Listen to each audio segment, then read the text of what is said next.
कहीं खुशी तो कहीं गम, कहीं झटका तो कहीं फटका। ये हाल कहीं और का नहीं बल्कि दिल्ली के एमसीडी चुनाव का है।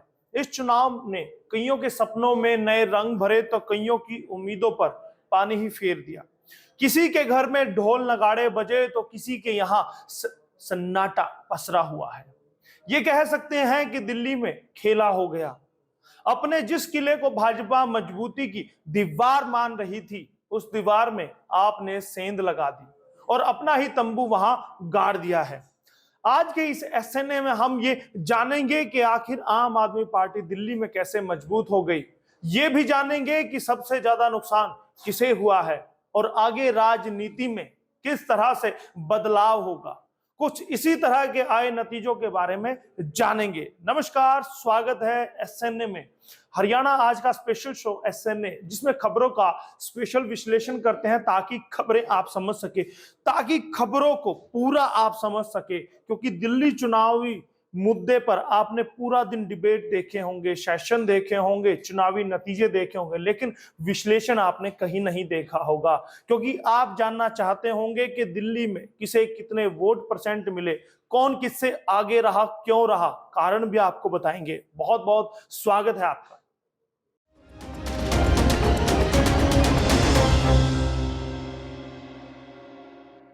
आखिर क्यों पार्टियों की सांसें पूरा दिन अटकी हुई थी? दिल्ली नगर निगम के नतीजों की तस्वीर दोपहर तक ही साफ हो चुकी थी, बस फॉर्मेलिटी ही पूरी करनी थी। सब जान गए थे कि एमसीडी में आपका ही राज होने वाला है। आखिरकार 15 साल के बाद एमसीडी भाजपा के हाथ से फिसल ही गई। 134 सीटें आम आदमी पार्टी को मिली। भाजपा और कांग्रेस ने चुनाव में अपनी जमीन ही खो दी है। यह चुनाव पूरा दिन चर्चा में रहा। इसके 3 कारण हैं। पहला कारण यही है कि यह राष्ट्रीय राजधानी क्षेत्र में आता है। दूसरा, दिल्ली में आम आदमी पार्टी की सरकार है, जो कि 2013 के बाद से ही यहां काफी मजबूत हुई है। तीसरा कारण है कि दिल्ली नगर निगम आकार में बड़ा है। 2022 और 23 के लिए इसका बजट 15,276 करोड़ रुपए का है। क्षेत्रफल की अगर बात करें तो एमसीडी का दायरा मुंबई नगर निगम के मुकाबले 3 गुना ज्यादा भी है। पूरा दिन पलटते रहे आंकड़े। दिल्ली एमसीडी के चुनावी नतीजे रोचक मुकाबले की तरह रहे। पूरा दिन दिल की धड़कनों को ऊपर नीचे ये करते रहे। जब सुबह 8 बजे रुझान आने शुरू हुए तो भाजपा और आम आदमी पार्टी के बीच बराबरी का मुकाबला देखा जा रहा था। इसके बाद आप 40 सीटों तक पहुंच गई। वहीं भाजपा 15 सीटों के साथ रुझान में पिछड़ती दिखाई दे रही थी। इसके बाद एक बार भाजपा 104 और फिर 126 सीटों के साथ आगे निकल गई थी। बाद में दोनों ही पार्टियों में बराबरी का मुकाबला भी नजर आया। हालांकि सुबह 10:30 बजे के बाद तस्वीर लगभग साफ हो गई थी। रुझानों में आम आदमी पार्टी 30 सीटों की बढ़त के साथ आगे, बहुत आगे निकलती जा रही थी। दिल्ली में 4 जगहों के नतीजों ने किया हैरान। जी हां, दिल्ली में 4 जगह ऐसी थी जिनके नतीजों ने सबको हैरान किया है। क्योंकि ये वो बड़े इलाके थे जहां पर आपके बड़े चेहरे थे। वहां भाजपा ने उलटफेर कर दिया। अगर मैं बात करूं वार्ड नंबर 203 लक्ष्मी नगर की, जो कि दिल्ली के उप मुख्यमंत्री मनीष सिसोदिया का निवास स्थान है, यहां आम आदमी पार्टी नहीं जीत पाई। भाजपा की अलका राघव ने आपकी मीनाक्षी शर्मा को हरा दिया है। वार्ड नंबर 189 जाकिर नगर की अगर बात करें, यह दिल्ली वक्फ बोर्ड के अध्यक्ष और आप विधायक अमानतुल्लाह खान का इलाका है। यहां न तो आपको जीत मिली है, न भाजपा को जीत मिल सकी। कांग्रेस की नाजिया दानिश ने दोनों ही पार्टियों के उम्मीदवारों को यहां हरा दिया। अगर बात करें वार्ड नंबर 74 चांदनी चौक की, इस इलाके में दिल्ली के मुख्यमंत्री अरविंद केजरीवाल का घर है। इस वार्ड से सुबह आए रुझानों में आम आदमी पार्टी पिछड़ रही थी। यहां चौंकाने वाले नतीजे आ सकते थे। हालांकि आखिर में आपके पुनर्दीप सिंह जीत गए और केजरीवाल की इज्जत बच गई। अगर बात करें वार्ड नंबर 58 की, सरस्वती विहार वो इलाका है। वार्ड नंबर 59 पश्चिम विहार और वार्ड नंबर 60 रानीबाग, ये तीनों वार्ड मंत्री सत्येंद्र जैन की विधानसभा में आते हैं, इसलिए खास है। तीनों वार्डों में ही भाजपा को जीत मिली है, तो वहीं आम आदमी पार्टी को हार मिली है। आपको बता दें, कहीं खुशी तो कहीं गम। जाहिर तौर पर इस चुनाव में आम आदमी पार्टी को फायदा हुआ है और भाजपा को नुकसान हुआ है।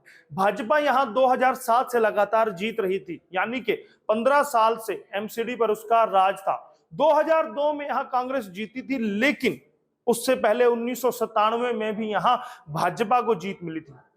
आम आदमी पार्टी के लिए अच्छी खबर इसीलिए है क्योंकि अब तक वह सिर्फ विधानसभा में मजबूत थी। 3 बार से एमसीडी और 2 बार से लोकसभा चुनाव में भाजपा ही मजबूत नजर आती थी।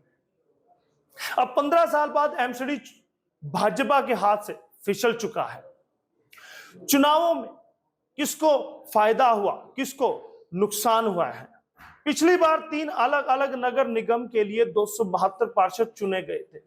तीनों में भाजपा के पास औसत 35% का वोट शेयर था। वहीं आम आदमी पार्टी के पास औसत फीसदी की बात की जाए तो 25 वोट शेयर था। तीनों निगमों के एकीकरण के बाद 250 सीटों पर चुनाव हुए। अब आम आदमी पार्टी का मत प्रतिशत 42% के आसपास है। भाजपा के पास 39% वोट शेयर है।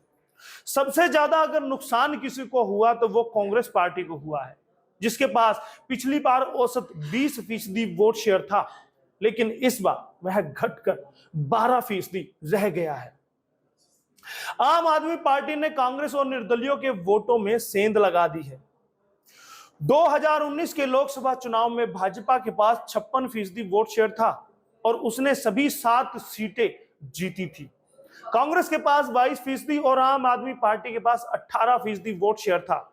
इसके बाद 2020 के विधानसभा चुनाव में आम आदमी पार्टी ने 53% वोट हासिल कर 62 सीटें जीती थी। भाजपा ने महज 8 सीटें जीती थी, लेकिन उसका वोट शेयर 38% रहा।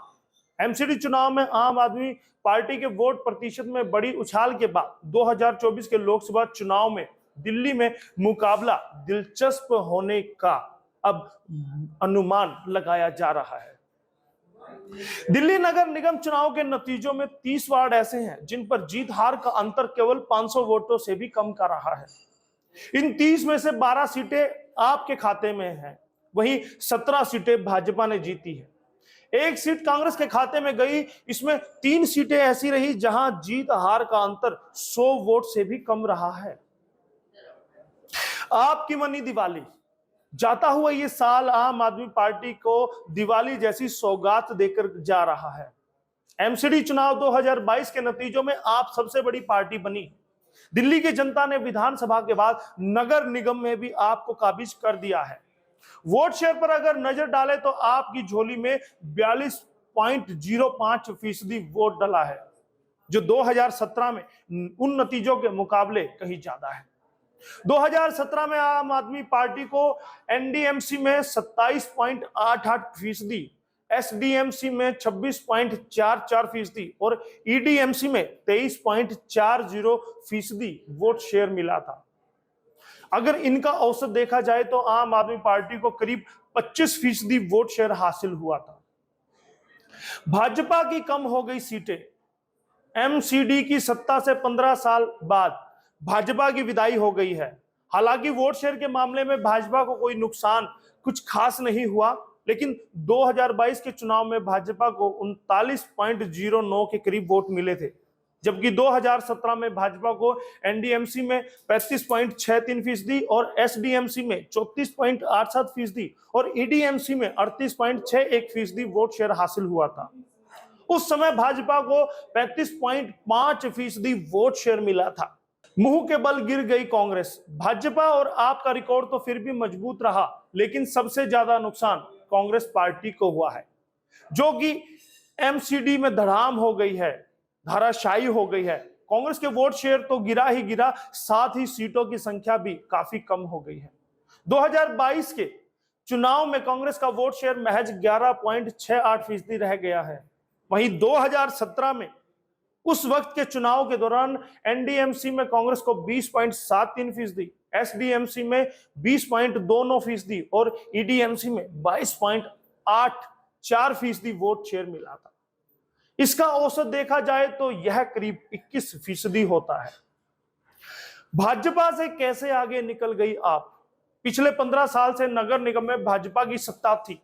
हमेशा से दिल्ली एमसीडी की लड़ाई और कांग्रेस और भाजपा के बीच ही रहती थी, लेकिन 8 साल पहले आम आदमी पार्टी की एंट्री ने दोनों पार्टियों की मुसीबत बढ़ा दी है और आम आदमी पार्टी का रुतबा भी बढ़ता चला गया है। अरविंद केजरीवाल एक ब्रांड के तौर पर दिल्ली में उभर गए। भाजपा के खिलाफ अरविंद केजरीवाल विपक्ष का एक मजबूत चेहरा बनते जा रहे हैं। 15 साल के एंटी इनकम्बेंसी से जूझ रही भाजपा। अरविंद केजरीवाल ने नई मुहिम चला दी। चुनाव की शुरुआत में आम आदमी पार्टी ने एमसीडी में भी केजरीवाल का नारा दिया, लेकिन बाद में इसे बदलकर केजरीवाल की सरकार, केजरीवाल का पार्षद कर दिया गया। इसके जरिए वह यह कहना चाहते थे कि दिल्ली में पूरी तरह से अगर आपको ताकत मिल गई तो साफ सफाई और लोगों की रोजमर्रा की जरूरतों का भी ख्याल रख सकेंगे। केजरीवाल अपनी इस प्लानिंग में कामयाब भी हुए। गंदगी, कूड़े के ढेर, निगम में भ्रष्टाचार समेत कई मुद्दों से भाजपा लगातार घिरती आ रही थी। आम आदमी पार्टी ने इसे आधार बना लिया। भाजपा इसका जवाब देने के बजाय आम आदमी पार्टी के ऊपर ही आरोप लगाती रही। शराब घोटाला, सत्येंद्र जैन के मसाज वाला वीडियो, ईडी की छापेमारी को भी बीजेपी ने काफी भुनाया। केजरीवाल ने जनता को संदेश दिया कि आम आदमी पार्टी के नेताओं को जानबूझकर परेशान किया जा रहा है। ऐसे में एक तरफ भाजपा को लेकर लोगों में एंटी इनकम्बेंसी और दूसरी तरफ अरविंद केजरीवाल को लेकर जनता की सहानुभूति बढ़ती चली गई और आपको इस वजह से काफी आगे आज खड़ा हम देख रहे हैं और एमसीडी में वो सरकार बना रही है।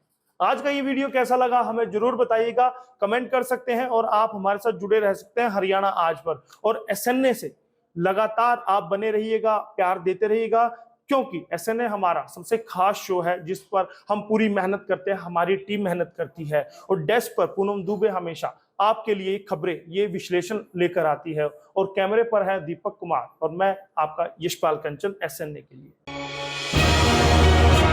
खबर की धड़कन समझते हैं हम, हालात की संजीदगी जानते हैं हम।